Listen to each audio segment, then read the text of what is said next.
My name's Samantha. These are my dogs, Joey, Molly, and Sadie. And Sadie's gonna help me show you guys how to dry a dog after bathing or swimming.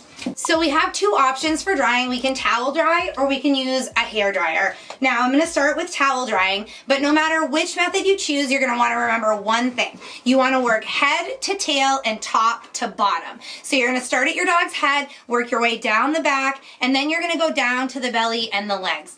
So when you're towel drying, a lot of times if you're bathing, you're not really getting a lot of water on the face or around the ears. But if you do on accident or if your dog's swimming, you want to just pay close attention, be really careful around the eyes, of course, and the ears. And if your dog does happen to get water in their ears, just give a little bit of a drying in the ears. And then whether they're stick-up ears or floppy ears, you just want to dry the ear flap really well also. Then we're gonna move our way down the back, down to the butt and the tail. Make sure you dry the tail or they're gonna be wagging their tail and flinging water all over your walls. So then we'll move down to the belly and you're gonna wanna go down the legs and just make sure you get the paws, especially in the bathtub, a lot of water accumulates underneath the paws. So give underneath the paws a good drying and you're done. Using a hair dryer, there's a little bit more to it. It obviously gets your dog much drier, but just keep in mind, I'm using a human hair dryer. You can definitely do that, and I'm using that because most of us have one on hand already. You can buy dog-specific dryers, either online or at your local pet store, but either way, dog-specific dryers usually run at a much lower temperature. Human hair dryers can get a lot hotter, so you don't wanna run it on high heat.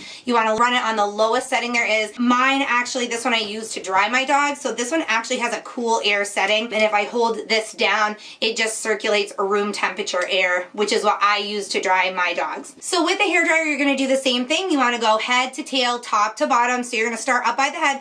Make sure that the hair dryer is 2 inches away from your dog's fur, and if you think about it, when you blow dry your own hair, you don't put it right on your head, you keep it a couple inches away, and you do those short movements, and you're gonna do the exact same thing when drying your dog. You wanna keep it about 2 inches away, and just go back and forth, and just kind of move it up and down so that you're not concentrating on one spot and making that spot too hot. Once you go head to tail, then you're gonna work your way down. Once you get underneath your dog's underbelly, a lot of breeds don't have a lot of hair underneath. So you, one, may not have to dry it at all, and if you do have to dry it, you just wanna make sure, maybe move it 3 to 4 inches away, and just make sure, you know, that you're moving it around a lot because you don't want, you know, to burn your dog or to cause any issues on the skin. So it's pretty easy to do. I get a lot of questions about drying a dog. Is there a right way, a wrong way, anything like that? That's the best way to do it. Head to tail, top to bottom, kind of makes all the water run down the dog's body so that you're not having to, you know, work harder. I do recommend a microfiber towel. They hold more water, but you can certainly just use a traditional towel as well. That works. And as far as the hair dryers, like I said, I used a human hair dryer